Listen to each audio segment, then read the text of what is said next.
प्रातः क्लास चल रहा था 28/5/67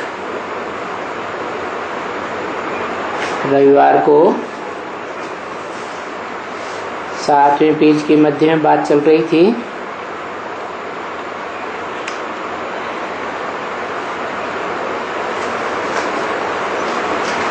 अभी तुम बच्चों का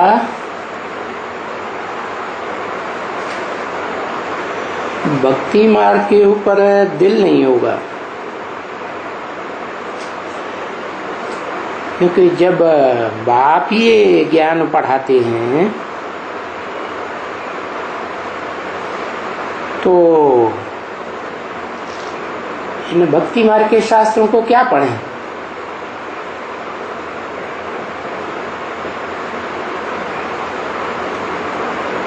अरे ये 2500 वर्ष की मानवीय हिस्ट्री देखो, भक्ति करते करते दुर्गति को पा गए। भारतवासी ने दुर्गति पाई ना सबसे जास्ती।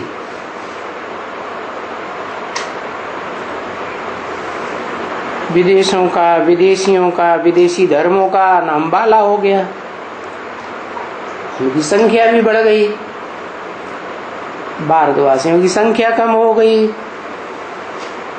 नाम बदनाम हो रहा है। सबसे जास्ती भ्रष्टाचार कौन से देश में चल रहा है? भारत में चल रहा है। तो देखो, इन भक्ति मार्ग के शास्त्रों से दुर्गति हुई ना,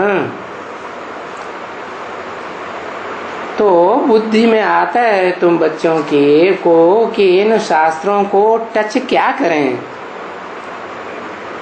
ये बुद्ध रूपी हाथ भी इनमें क्यों डालें। हाँ, बाबा कहते हैं जाओ शिव के मंदिर में जाओ, उनको भाई समझाओ। अरे भाई, ये इसकी पूजा करते हैं तो जरूर कभी होकर गए हैं ना।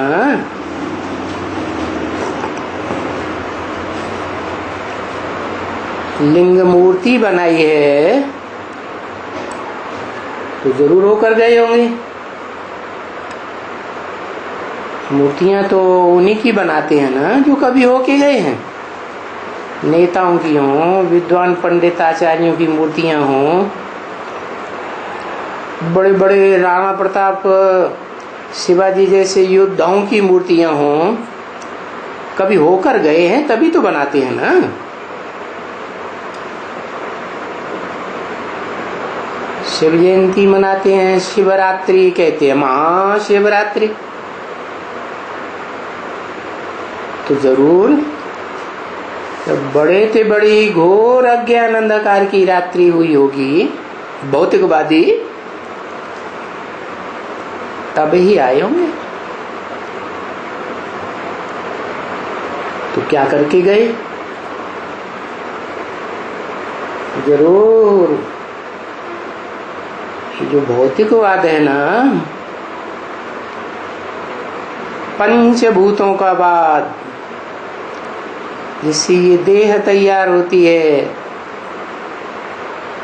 देह अभिमानी बनते हैं,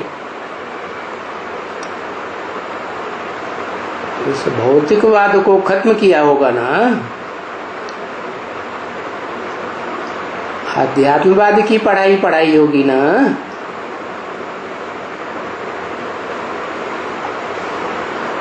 अध्यात्म की यूनिवर्सिटी खोली होगी ना।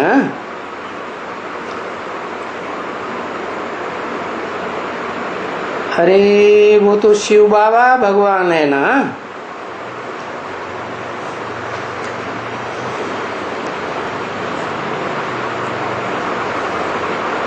तो भगवान तो स्वर्ग की स्थापना ही करेंगे ना।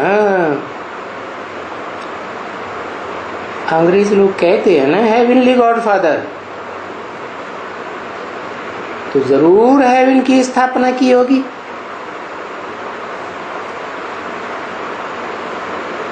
तो स्थापना की होगी तो क्या स्वर्ग का मालिक नहीं बनाया होगा? स्वर्ग का मालिक बना कर गए थे।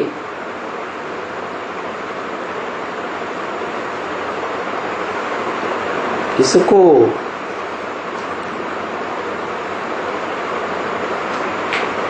विदेशी धर्मखंडों को नहीं, स्वदेश भारत की ही बात है। देश कहा जाता है रहने के स्थान को, वो तो नेताएं लोग जड़ जमीन को भारत समझ लेते हैं। अब जड़ जमीन में थोड़े ही आवेगा भगवान। कहते भी हैं अर्जुन के रथ में आया, तो कोई चैतन्य मनुष्य हुआ ना। नाम ही है भारत। भा माने ज्ञान की रोशनी, रत माने लगा रहने वाला।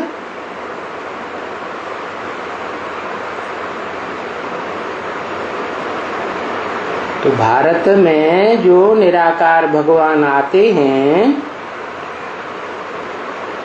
जो हम उनको पूजते हैं, किसकी पूजा होती है? पवित्र की पूजा होती है ना। है क्या पवित्र गंदगी की कोई पूजा करता है? तो ever pure soul, supreme soul आते हैं। किसी मनुष्य के शरीर रूपी रथ में मुकर्रर रूप से आते हैं।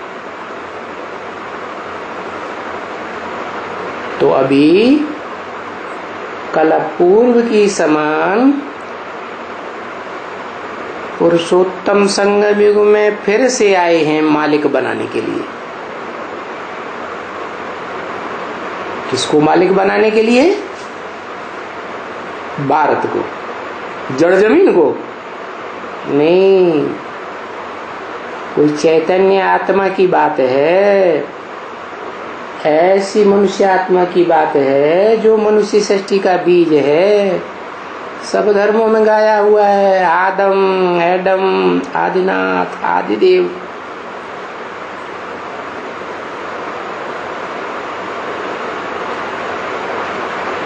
सुप्रीम सोल बाप का बड़ा बच्चा है ना। पहले पहले पैदा होने को बड़ा बच्चा कहा जाता है ना। तो आदम है सृष्टि का आदि मानव।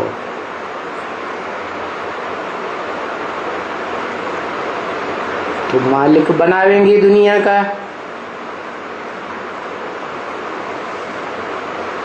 क्योंकि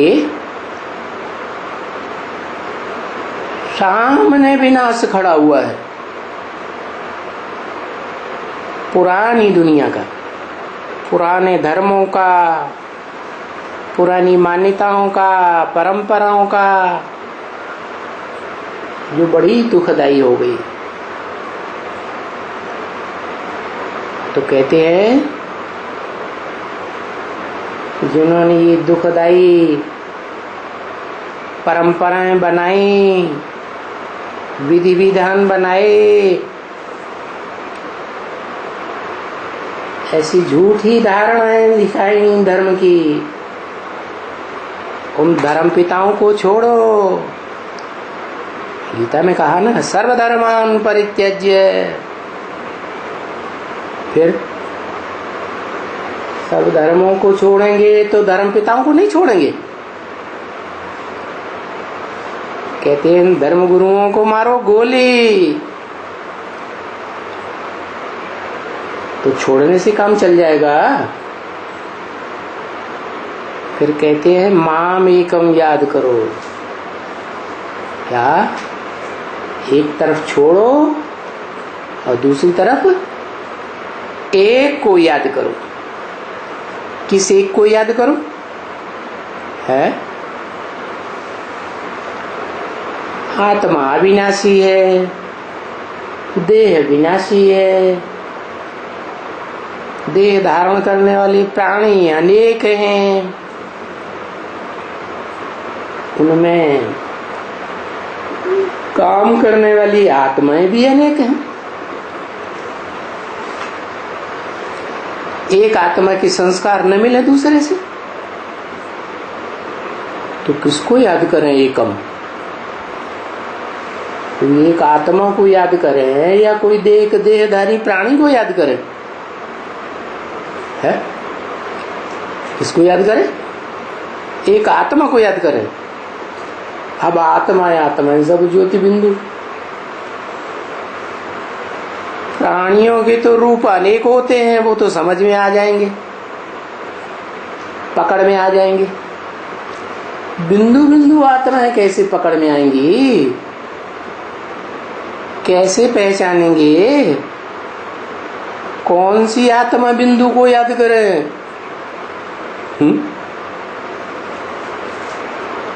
साकार को याद करो। कोई भी प्राणी को, सांप को पकड़ लो, सांप साकार है, उसको याद करो।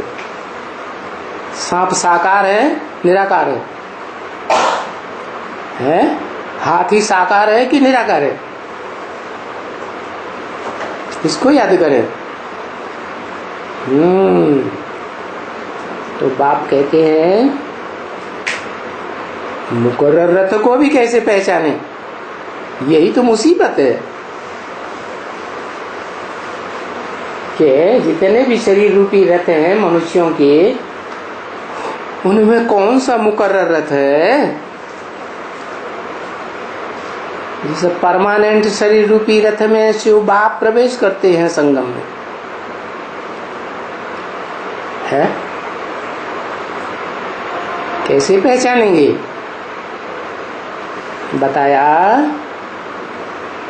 मैं ज्ञान का, अकूट ज्ञान का भंडार हूं। माम एकम याद करो तो कहता हूं कि मैं अकूट ज्ञान का भंडार हूं। ठीक है, अकूट ज्ञान का भंडार तो थ्योरी है या प्रैक्टिकल भी है? क्या है? है? गीता ज्ञान देता हूं तो थ्योरी हुई ना। गीता ज्ञान को अमृत कहेंगे?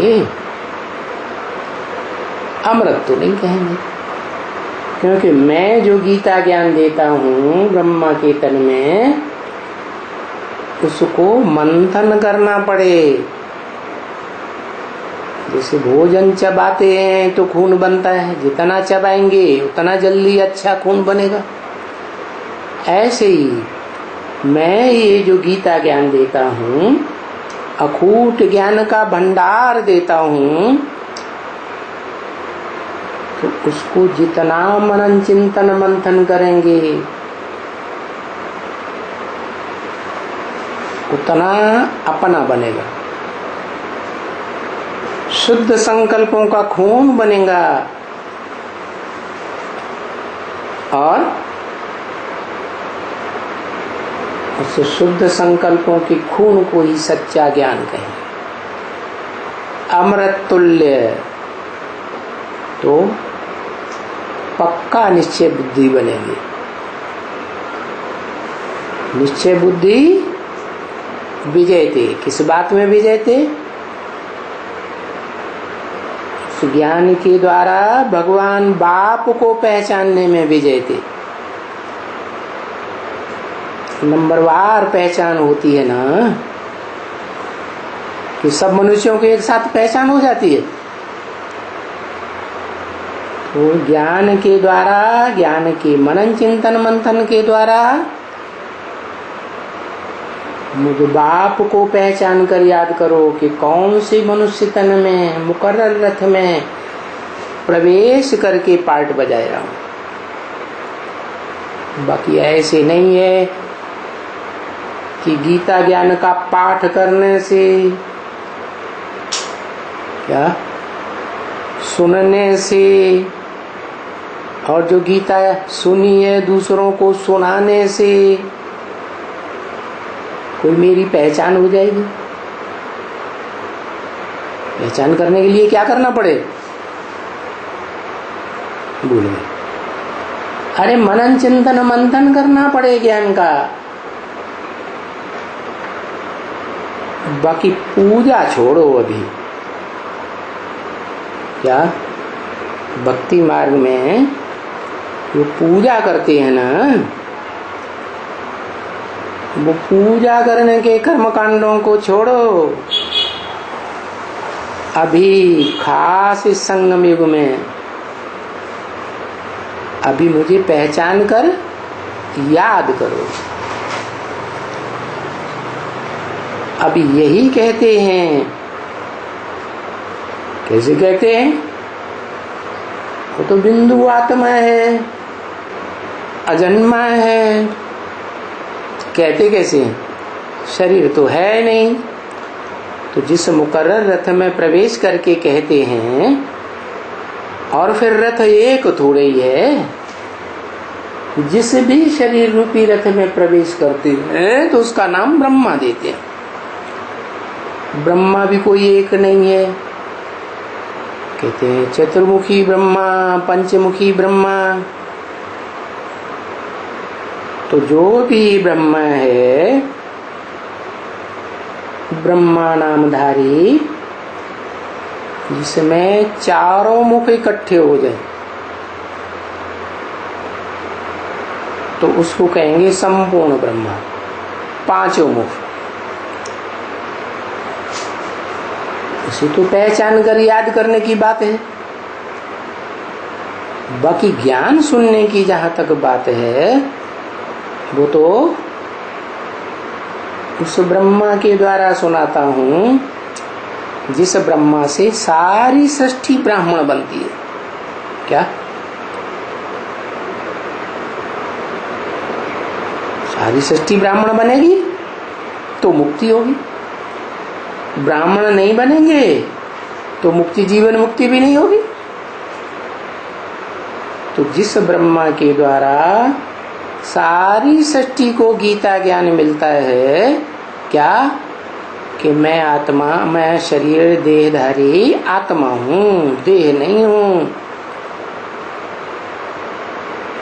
और मैं आत्मा इस सृष्टि रूपी रंगमंच पर कम से कम एक और ज्यादा से ज्यादा 84 के चक्र में आती हूं। तो यही कहते हैं कि हमको ब्रह्मा के तन में याद करो। क्या अब सवाल है कौन से ब्रह्मा के तन में याद करें? तो ये भी पहचान की बात है ना, है? ब्रह्मा के जो मुख हैं वो सभी मुख एक दिशा की ओर हैं। क्या है? चारों दिशाओं की ओर है। उत्तर दिशा श्रेष्ठ मानी जाती है देवात्माओं की, दक्षिण दिशा राक्षसी आत्माओं की मानी जाती है, क्योंकि दक्षिणी देश है अरब देश मुसलमानों के, अफ्रीका मुसलमानों का, इस्लामियों का। वो तो बड़े अत्याचार करते हैं भारत के ऊपर। क्या लगातार आक्रमण करते रहते हैं, हिंसा करते हैं। तो असुर हुए या देवता हुए? असुर हुए। तो दक्षिण दिशा हो गई असुरों की।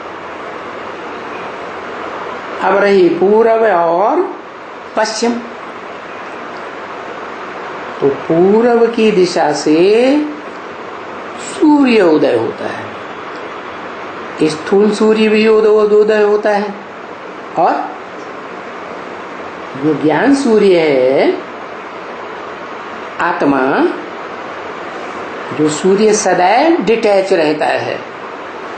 क्या धरणी से भी, सागर से भी, पर्वतों से भी, नदियों से भी, पोखरों से भी किसी से अटैचमेंट में नहीं आता। जैसे स्थूल सूर्य है वैसे ही ज्ञान सूर्य, चैतन्य आत्मा कि काम के आधार पर नाम पड़ता है शिव। क्या?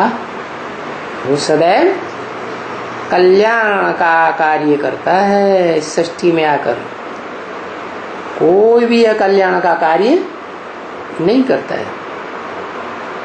तो वो इस षष्ठी पर आता है, ब्रह्मा नामधारियों के नंबरवार तन में प्रवेश करता है।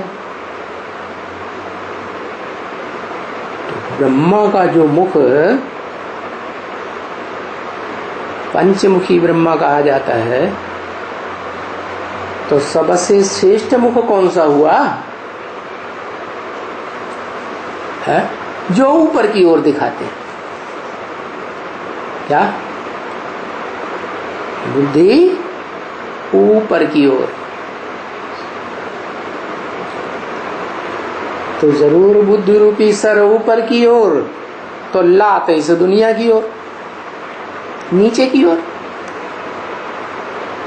ऐसी आत्मा ही परम ब्रह्म कही जाती है। फिर नंबरवार है, क्योंकि जो ब्रह्मा बनते हैं वो विष्णु बनते हैं। क्या? अब जैसा जो पुरुषार्थ करे, तो विष्णु की भी 4 भुजाएं दिखाते हैं। दाईं ओर की भुजाएं, बाईं ओर की भुजाएं, उनमें भी 2 प्रकार की, कोई ऊपर की भुजाएं, कोई नीचे की भुजाएं। तो बताया ब्रह्मा के तन से माम एकम याद करो। चलो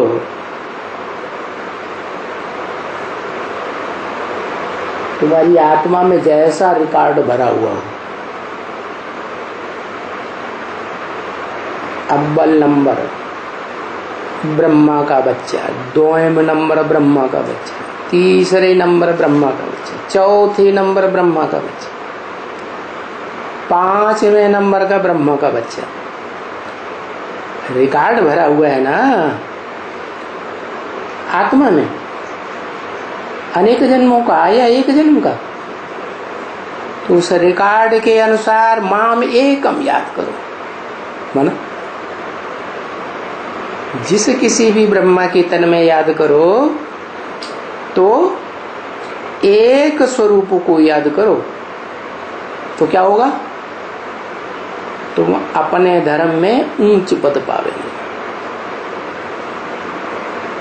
क्योंकि ब्रह्मा द्वारा ही स्थापना करते हैं। क्या? फर्स्ट क्लास स्थापना हो, सेकंड क्लास स्थापना हो, थर्ड क्लास स्थापना हो, फोर्थ क्लास हो, फिफ्थ क्लास हो। क्या? तो दिखाते हैं कि ब्रह्मा द्वारा ही स्थापना करते हैं। किसकी? स्वर्ग की। स्वर्ग माना जीवन में रहते सुख भोगने, चाहे एक जन्म का सुख भोगने वाली आत्मा हो, चाहे अनेक जन्म, ये तो अपने अपने पुरुषार्थ के ऊपर है। तो ब्रह्मा द्वारा स्थापना करते हैं, लेकिन शर्त क्या बताई? एक को याद करना है या बहुतों को याद करना है? एक में बुद्धि एकाग्र अव्यभिचारी रूप से करना है।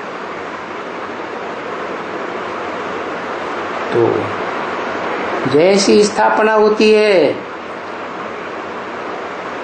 वैसे सुखों को प्राप्त करते हैं, और शंकर द्वारा नरक का विनाश करते हैं। क्या? क्योंकि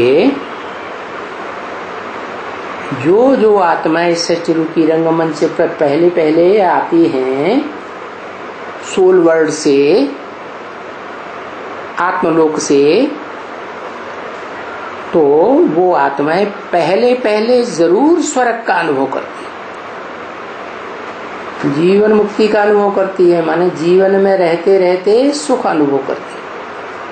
चाहे वो स्वर्ग के देवताएं हों, चाहे वो नरक में आने वाली आत्माएं धर्म पिताओं या उनके फॉलोअर्स की हों, जब भी पहले पहले आकर के जन्म लेंगी, कोई भी मनुष्य के तन में प्रवेश करेंगी, क्योंकि आत्मलोक से जो आत्मा आएगी वो तो सात्विक होगी या रजो प्रधान तमो प्रधान होगी। सात्विक आत्मा आती है तो दुख तो भोग न सके, इसलिए गर्भ में तो जन्म ले नहीं सकती, चाहे वो धर्म पिताओं की आत्माएं हों, चाहे उनके फॉलोअर्स की आत्माएं। तो पहले पहले जब जन्म लेती है तो गर्भ से जन्म न लेकर कोई मनुष्य के शरीर में प्रवेश करती है। सवाल होता कौन से मनुष्य के शरीर में प्रवेश करती है? क्या प्रवेश करने वाली आत्मा, जो प्रवेश करती है वो माता में ही प्रवेश करेगी ना, है माता का आधार बनाएगी ना। सृष्टि रचने के लिए क्या किया जाता है? कोई माता को निमित्त आधार बनाया जाता है ना। तो कोई भी आत्मा हो, सुप्रीम सोल ही क्यों न हो, कोई भी ऊंचे से ऊंचा या नंबरवार देवता ही क्यों न हो, या कोई भी इस द्वैतवादी द्वापर युग की दैत्य आत्मा हो, मनुष्य आत्मा हो, वो जब भी पहले जन्म में उतरेगी आत्मलोक से, सोल वर्ल्ड से, अर्श से, तो किस में आएगी? माता में आएगी। अब माता कहां से आई? भारत ही मातृ देश है। क्या दुनिया में एक भारत ही है जो मातृ देश है। मातृ देश माने माता का काम करने वाली आत्माएं यहां हैं। कहां? भारत में। तो भारतवासी माताओं में द्वैतवादी द्वापर युग जब शुरू होता है तो ऊपर से आने वाली धर्म पिताओं की आत्माएं, उनके फॉलोअर्स की आत्माएं नंबरवार उन देवताओं में प्रवेश करती है और उन शरीरों के द्वारा सुख भोगती हैं, दुख नहीं भोगती। जैसे क्राइस्ट किस में आया? जीसस में आया। तो सूली का दुख किसने भोगा? दो आत्माएं हो गई ना एक शरीर में। एक तो भारत में पैराडाइज बना था, हेवन बना था हेवनली गॉड फादर के द्वारा, तो उस हेवन से जन्म लेती हुई आई तो कमजोर हो गई हो ना। जन्म जन्मांतर सुख भोग करके, इंद्रियों का सुख भोगने से आत्मा में कमजोरी आती है ना। तो वो कमजोर बनी हुई आत्माएं ही माता के रूप में पार्ट बजाती है। उनमें धर्म पिताएं या उनके फॉलोअर्स प्रवेश करते हैं और सुख भोगते हैं। क्या दुख कौन भोगता है?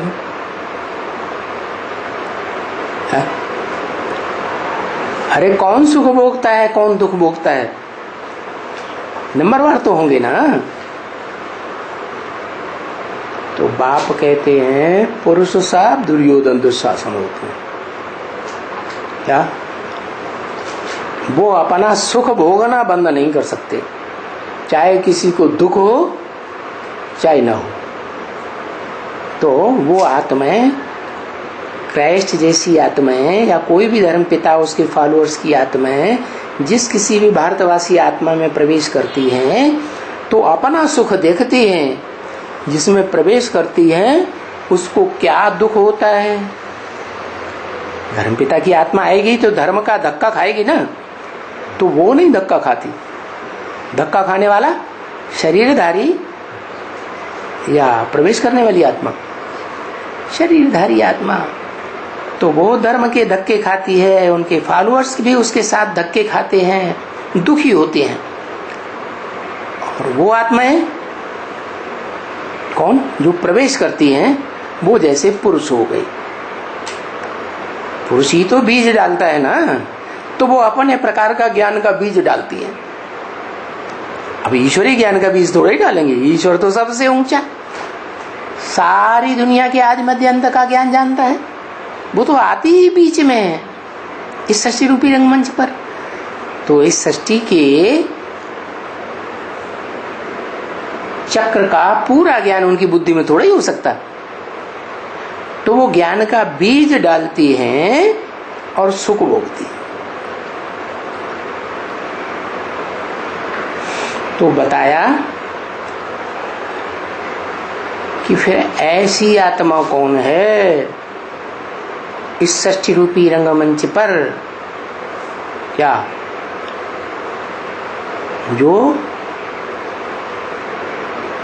पुरुष के रूप में, पुरुष जानते क्या हुआ, पुरु माने शरीर और श माने शयन करने वाला, शरीर रूपी रथ में आकर के आराम करे, दुख का अनुभव न करे। जैसे परम पदधारी कहा जाता है विष्णु, क्या सर्पों की शैया पर पड़ा हुआ है, सर्प सर्पिणियों की शैया पर, और बड़े आराम महसूस करता है। तो ऐसी स्टेज बनाई होगी ना आत्मा की, है। तो बताया कि ऐसी आत्माओं के बीच जो इस तरह का पार्ट बजाने वाली हैं, विष्णु जैसा अव्वल नंबर कोई आत्मा होगी सृष्टि रूपी रंगमंच पर कि नहीं? कौन होगी? है बताया जो ब्रह्मा सो विष्णु। तो ब्रह्मा की चार भुजाएं तो स्पष्ट दिखाई देती हैं, चार मुख भी स्पष्ट दिखाई देते हैं, पांचवा मुख तो दिखाई नहीं देता, किसी की नजर नहीं जाती। तो वास्तव में बात यह है कि विष्णु की भुजाएं जो काम करती हैं पालना का, वो भुजाएं तो जड़ होती हैं। उन जड़ भुजाओं को चलाने वाला कोई चैतन्य आत्मा होना चाहिए ना। वो ऊपर होगी या नीचे होगी? ऊपर। तो वो ही आत्मा है जो इस सृष्टि रूपी रंगमंच पर मनुष्य आत्माओं के बीच में मनुष्यों का बीज रूप बाप है। क्या उस बीज में सबसे जास्ती शक्ति भोगने की भी ताकत है और सबसे जास्ती दुख भोगने की भी ताकत है। अल्लाह अव्वल दीन कहते हैं ना, तो अल्लाह आकर क्या करते हैं? ऊंचते ऊंच पार्ट बजाते हैं तो अल्लाह कहा जाता है। और जिस तन के द्वारा ऊंचते ऊंच पार्ट बजाते हैं तो स्थापना में भी ऊंचते ऊंच, पालना में भी ऊंचते ऊंच, और फिर विनाश में भी। जितना वो आत्मा विनाश कर सकती है आसुरी दुनिया का, पापों का, दुखदाइयों का, इतना कोई भी विनाश नहीं कर सकता।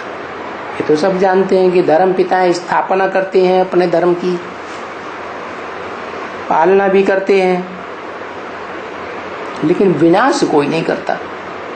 पुरानी परंपराओं का, पुराने धर्मों का, पुराने राज्यों की विधि विधान का।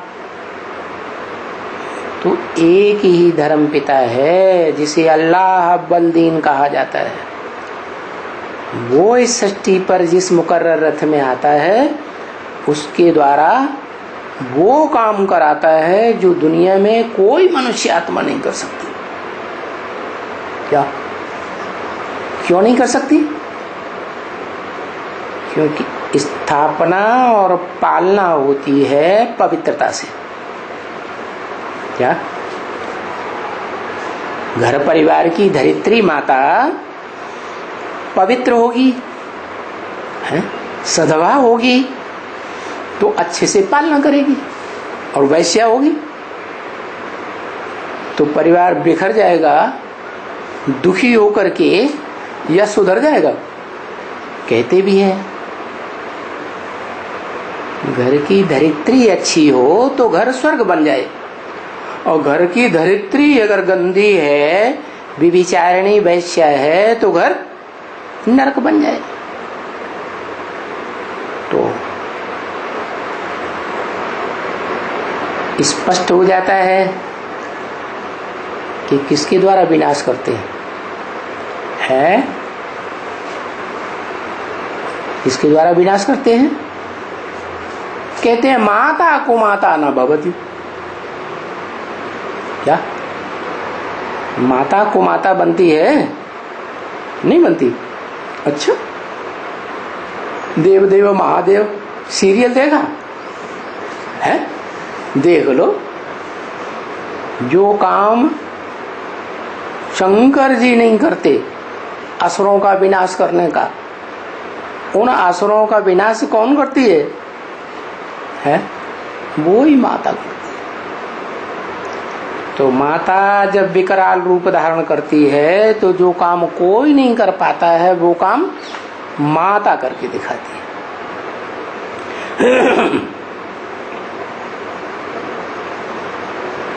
तो सुप्रीम सोल जिस तन में प्रवेश करता है मुकर्रर रथ में, वो रथधारी आत्मा ही तीनों मूर्तियों के अव्वल नंबर काम करती है। क्या?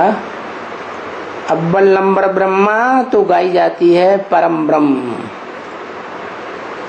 कहते हैं ना, गुरु ब्रह्मा गुरु विष्णु गुरुदेवो महेश्वर। ये तीन मूर्तियां सबसे ऊंचे पाटधारी कही जाती है, परंतु उनमें सबसे ऊंचा पार्ट कौन बजाने वाली आत्मा काम करती है ये किसी को पता नहीं। कह देते हैं त्रिमूर्ति शिव। अरे जिस शिव की खुद ही मूर्ति नहीं है उसको त्रिमूर्ति शिव कहां से कह देंगे? तो किसको कहा जाता है? वो जिसमें मुकर्रर रूप से प्रवेश करता है उसके द्वारा त्रिमूर्ति का पार्ट बजाता है। तो कहते हैं शिव शंकर भोलेनाथ। शिव के साथ एक ही आत्मा है मनुष्य सृष्टि की, जिसके पार्ट का नाम है शंकर, अर्थात संकरण है पार्ट का। एक पार्ट बजाने वाली नहीं है। क्या? उसमें जो आत्माएं प्रवेश करके पार्ट बजाती हैं उस शरीर रूपी रथ में, वो तीन प्रकार की आत्माएं, और फिर त्रिमूर्ति शिव भी कहा जाता है। तो वही आत्मा निमित्त बनती है जो संसार में कोई भी काम नहीं कर पाता है विनाश का, संपूर्ण टोटल सृष्टि का, पाप की दुनिया का विनाश नहीं कर पाता है। वो काम किसके द्वारा? शंकर के द्वारा। अभी बताया विनाश कैसे होता है, स्थापना कैसे होती है? विनाश होता है अपवित्रता से, विविचार से, और स्थापना होती है पवित्रता से। जैसे बताया ना, घर की धरित्री अच्छी हो तो घर परिवार की पालना स्थापना अच्छी होती है। तो सवाल पैदा होता है कि शिव बाप किस में आता है?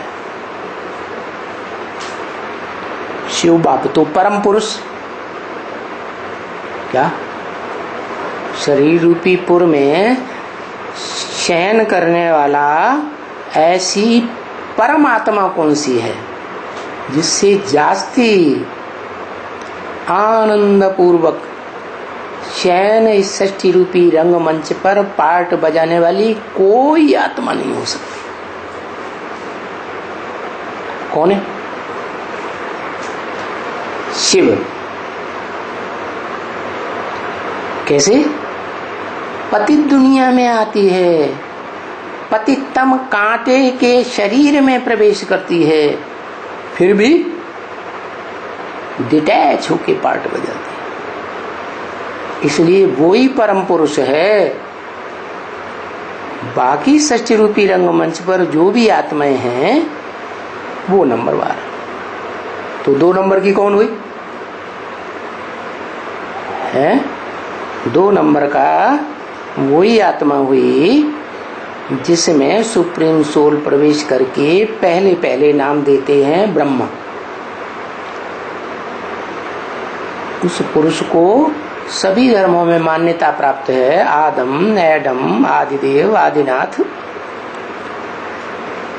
उसमें प्रवेश करके काम निकालने के लिए नाम देती है ब्रह्मा। तो वही परम ब्रह्म हो गया जिसने पहले पहले प्रवेश किया। तो दुनिया की बड़े से बड़ी माता का पार्ट बजाने वाली कौन सी आत्मा हुई है? कौन हुई? परम ब्रह्म। ऊंचे ते ऊंच ब्रह्मा का पार्ट बजाने वाली आत्मा। अब परम ब्रह्म है, ऊंचे ते ऊंची माता है, तो अव्वल नंबर पार्वती हुई या नहीं हुई? अरे किसको पार लगाएगी? किसको पार लगाएगी? 500-700 करोड़ को पार लगाएगी। अच्छा,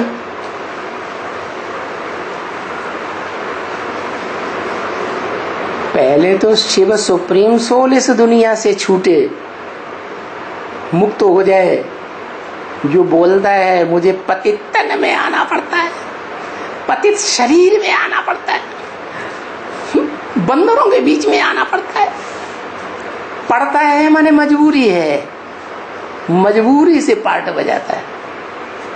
तो भागना चाहता है ना, तो कैसे मुक्ति मिले? कब तक मुक्ति मिलेगी? तब तक मुक्ति नहीं मिल सकती जब तक कि वो अव्वल नंबर पार्वती कहो, अव्वल नंबर भारत माता कहो। कौन?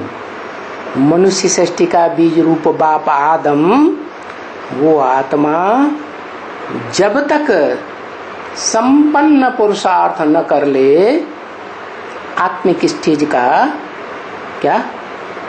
निरंतर आत्मिक स्टेज, जैसे शिव की आत्मिक स्टेज निरंतर है। शिव समान जब तक न बन जाए तब तक जो सुप्रीम सोल शिव है उसको इस पतित दुनिया से मुक्ति नहीं मिल सकती। तो पार लगाने वाला कौन हुआ? निमित्त है। जिस मुकर्रर रथ में प्रवेश किया वो ही हो गई अव्वल नंबर पार्वतिया। इसीलिए मुरली में बोल दिया कि इस दुनिया में कोई ऐसी बात नहीं जो तेरे ऊपर लागू न होती हो। कोई ऐसी चीज नहीं, माने जितने भी नाम हैं वो सब तेरे ऊपर पहले लागू होंगे। क्योंकि जो षष्ठी रूपी वृक्ष है उस वृक्ष में जितने भी गुण हैं, अवगुण हैं, पत्तों में, टहनियों में, तनों में, डालियों में, फूलों में, फलों में, जितने भी गुण अवगुण हैं वो सारे के सारे गुण अवगुण उस वृक्ष के बीज में होते हैं। क्या?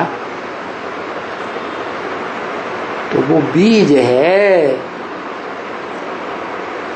मनुष्य सृष्टि का बीज, जिसके गुण और अवगुण सारी मनुष्य सृष्टि में जाते हैं।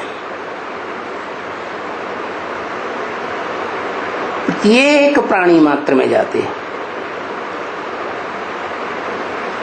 तो वो हुआ अव्वल नंबर का माता का पार्टधारी, जो माता इस दुनिया के असुरों को खत्म करने वाली, पापी दुनिया का ध्वंस करने वाली, जो विकराल रूप धारण करती है।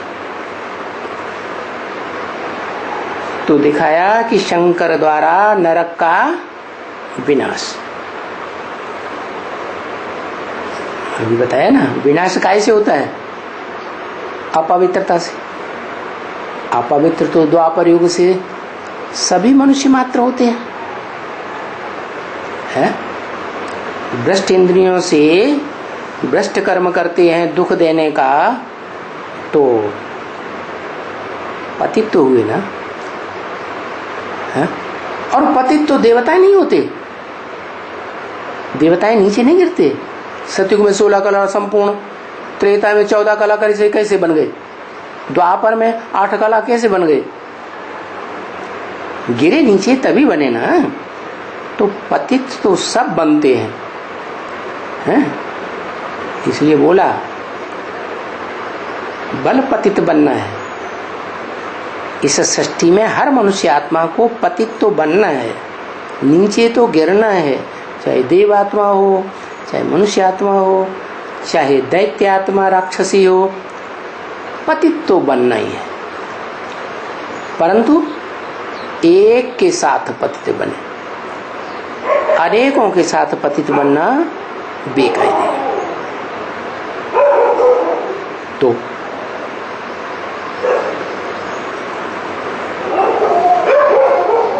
उस नियम को तोड़ने वाला भी कोई होना चाहिए नंबरवार की नहीं।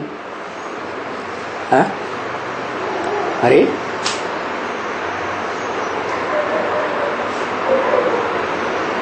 ज्यादा पतित कैसे बनते हैं? विचार से। अनेकों के साथ पतित बनना, क्योंकि एक के साथ पतित बनते हैं तो उतना दुख नहीं हो सकता दुनिया में। द्वैतवादी द्वापर युग से जब 2-2 पत्नियां रखते हैं, 4-4 रखते हैं, ज्यादा रखते हैं, राजाओं ने 400-500 पत्नियां भी रखी, तो दुनिया का दुख बहुत बढ़ जाता है। क्योंकि पराई स्त्री और पर पुरुष के साथ संग करना, इंद्रियों का सुख लेना, ये सबसे बड़ी दुखदाई चीज है। इससे जास्ती दुख और कुछ होता नहीं है। तो बताया कि ये व्यभिचारी वृत्ति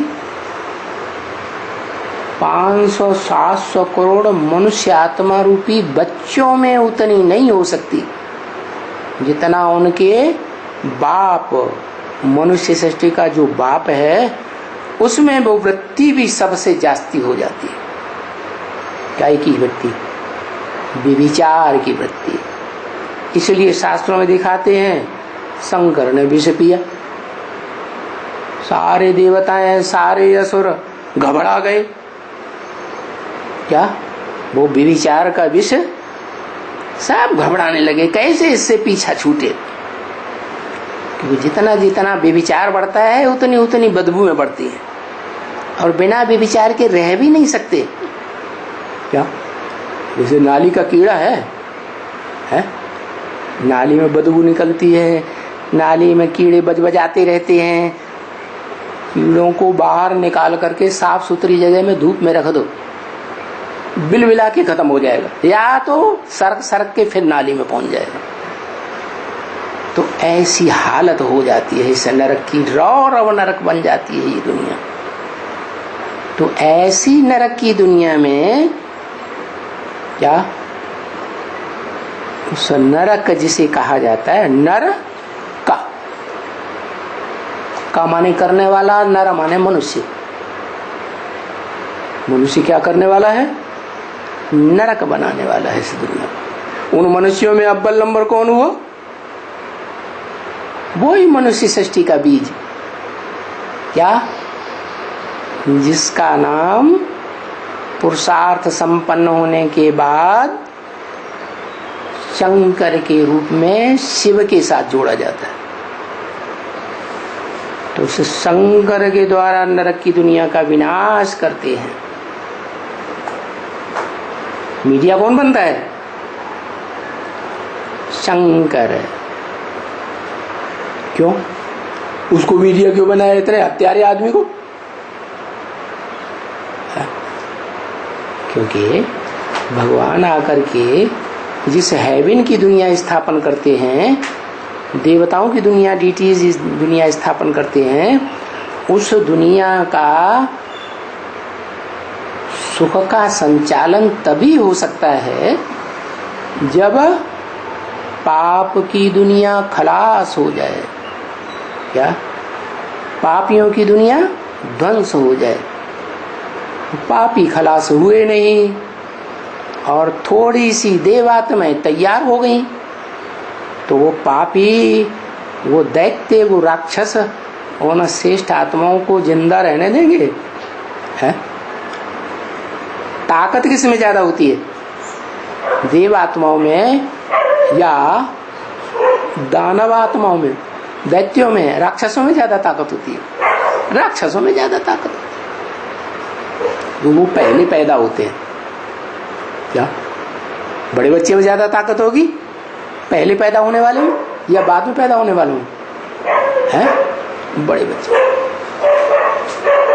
तो सबसे बड़ा बच्चा कौन? तेरा वाला मनुष्य सृष्टि का बीज रूप बाप, वो सबसे बड़ा बच्चा, तो सबसे बड़ा राक्षस। इसलिए मुरली में बोला, जो राम है, राम बनता है, वो ही रावण बनता है। राम माने सात्विक सतो प्रधान। तो दुनिया की हर चीज पहले सतो प्रधान, सतो सामान्य, रजो और तमो से गुजरती है, तमो प्रधान बनती है। तो ऐसे ही राम है सतो प्रधान सृष्टि के आदि में, और सृष्टि के अंत में है तमो प्रधान। ऐसे कृष्ण है सतो प्रधान, 16 कला संपूर्ण सृष्टि के आदि में, और अंत में जाकर के कृष्ण ही कंस बनता है। तो देखो, दुनिया की हर चीज का हिसाब ऐसा ही है, पहले श्रेष्ठ और सृष्टि के अंत में निष्कृष्ट। तो बताया स्थापना और विनाश, तो दो चीज की होगी ना, है? कि एक ही टाइम पर एक ही चीज की स्थापना, उसी का विनाश होगा।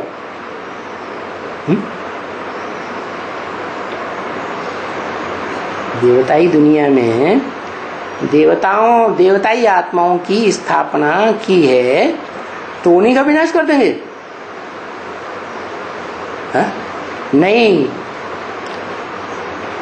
जिसकी स्थापना करेंगे उसकी पालना करेंगे स्वर्ग में, और फिर जो बचेंगे, जो श्रेष्ठ देवताएं नहीं बनेंगे, उनका विनाश होगा।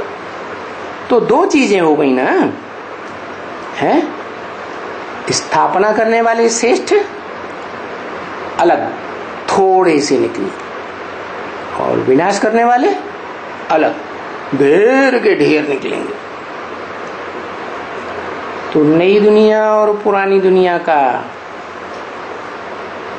स्थापना और विनाश की बात है। पुरानी दुनिया और नई दुनिया, इनका नाम तो है ना, है? नाम कब पड़ता है? कुछ काम हुआ हो तो नाम पड़ता है। जैसे नया घर है, सुखदाई होता है, पुराना हो गया तो दुखदाई होता है। तो ये पुरानी दुनिया कलयुग का अंत, और नई दुनिया सतयुग का आदि। तो पुरानी दुनिया को कहा जाता है नरक। किसने बनाया? नर ने बनाया, मनुष्य ने बनाया। जो अर्जुन नर है वो नरक बनाता है, और वही अर्जुन को भगवान आकर जब ज्ञान देते हैं और ज्ञान को सबसे पहले धारण भी करता है, तो नर से क्या बन जाता है? नारायण बन जाता है। तो काम के आधार पर नाम पड़ते हैं। उसको नरक कहते हैं, है? किसको? उसको नरक कहते हैं। उसको, एक को या ज्यादा उनको, एक को नरक कहते हैं और उनको स्वर्ग कहते हैं। ये इसमें उनको क्यों कर दिया? बहुवचन क्यों कर दिया? है? क्यों कर दिया?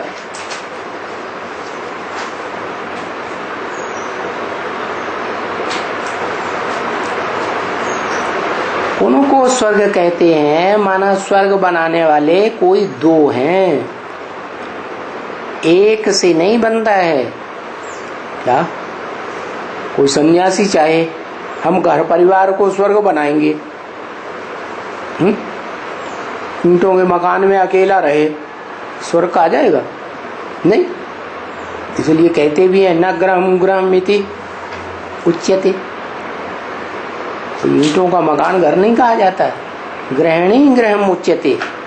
घर में घरवाली होगी संभालने वाली तो ग्रह कहा जाता है। ग्रहम ही गृहिणीहीनम अरण्य सर्दसम्मतम। जो घर गृहिणी से रहित होता है वो जंगल जैसा हो जाता है। तो इसलिए बताया स्वर्ग एक से नहीं बनता है कि शिव ज्योति बिंदु चाहे कि मैं अकेला स्वर्ग बना लूंगा, बना लेगा? नहीं। उसके लिए क्या करना पड़े उसे? है माता चाहिए। वो परम पुरुष है ना, तो पुरुष को क्या चाहिए? स्त्री चाहिए। तो वो इस सृष्टि रूपी रंगमंच पर आकर के मनुष्य सृष्टि के बीज रूप बाप आदम में प्रवेश करके उसको नाम देता है काम निकालने के लिए ब्रह्मा, बड़ी अम्मा। तो एक आत्मा हुई या दो आत्मा हुई? है दो आत्मा हुई। तो उनको स्वर्ग कहते हैं, एक की बात नहीं। हेवनली गॉड फादर कहा जाता है तो एक है या ज्यादा है? एक बनाता है। वो एक भी जब डबल बन जाए इसलिए उसको कहा जाता है शिव शंकर भोलेनाथ। ऐसे भी नहीं कहते शंकर शिव भोलेनाथ, नहीं, छोटे बड़े का सवाल है? इसलिए शिव शंकर दोनों को कॉम्बिनेशन दिखाया जाता है और उन दो के द्वारा स्वर्ग बनता है और एक के द्वारा। एक मुखिया कौन है जो अकेला ही नरक बना देता है? उससे ज्यादा रौरव नरक रोने वाली दुनिया और कोई बनाता ही नहीं, हाय हाय करने वाली। वो कौन है? एक है या दो है? वो रावण एक है, मंदोदरी नहीं है साथ में? है रावण के साथ तो मंदोदरी दिखाते हैं। मंदोदरी माने मंद बुद्धि रूपी पेट वाली है। तो वो मंदोदरी कौन है? वो मंदोदरी है धरणी, जगदम्बा जिसे कहा जाता है। वो जगदम्बा ही तमोप्रधान बनती है तो सारी सृष्टि में जो भी मनुष्य आत्माएं ब्राह्मण बनती हैं उन सब के ऊपर कंट्रोल करती है। कैसा कंट्रोल? स्वर्ग जैसा नहीं। दुनिया में हाय हाय तौबा तौबा क्या लगा पड़ा है। है 500 करोड़ की दुनिया, लेकिन जो सिख लोगों में गायन है, राज करेगा खालसा, वो खालिस आत्मा है। अरे कैसी खालिस आत्मा है, सारी दुनिया हाय हाय करके खत्म होती है। तो खालिस इसलिए है कि वो जिसको याद करती है, वो एक को याद करती है या अनेकों को याद करती है? किस एक को याद करती है?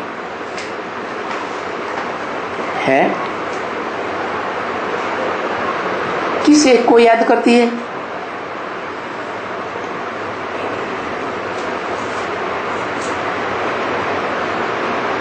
सबसे ज्यादा संग को याद करती है, वो तो ढेर सारा संग करती है। शंकर, क्या नाम पड़ता है? शंकर, शंकरण होता है कई आत्माओं का। तो उसको याद करती है, देह को याद करती है या आत्मा को याद करती है? देह को याद करती है, लेकिन एक को याद करती है। इसलिए एक को याद करने के कारण विभिचारी हुई या विचारणी हुई है? अब विभिचारणी हुई। इसलिए अब विचार की शक्ति से वो इस देहधारियों की दुनिया में जितने भी देहधारी मनुष्य मात्र हैं, सबको कंट्रोल कर लेती है।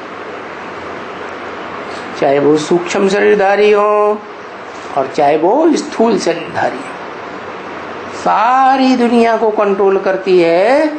इसलिए कहा जाता है राज करेगा खालसा। खालिस है माने उसकी स्मृति जो है, खालिस माना पवित्र है, विभिचारी स्मृति नहीं है।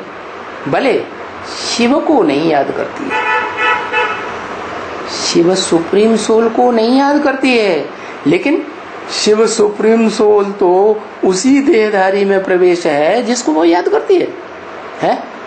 तो भले जाने या अनजाने एक का संग किया बुद्धि से या दो का संग किया? दो का संग किया। तो बताया,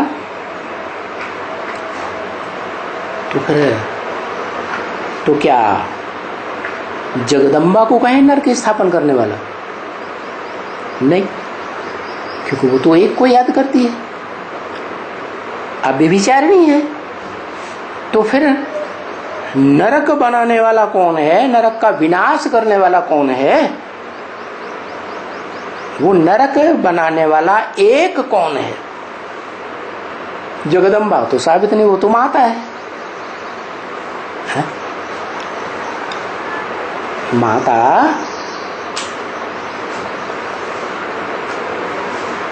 रावण, रावयते लोकानिति, रावण जो लोगों को रुलाता है वो तो कई एक है। सबसे जास्ती रुलाने वाला है विनाश के टाइम में वो आत्मा जो रावण संप्रदाय के बड़े ते बड़े हुजूम इस दुनिया में जो फैले हुए हैं, विधर्मी और विदेशी, उन सब का विनाश कराए। वो एक आत्मा है। उसी एक आत्मा ने द्वैतवादी दुनिया में नरक बनाना शुरू किया था। क्या? कैसी? मुसलमानों में जो कथा प्रसिद्ध है कि आदम ने क्या किया? आदम ने क्या किया? गंदुम फल खाया तो उसे नरक में ढकेल दिया गया। तो वही निमित्त बनता है।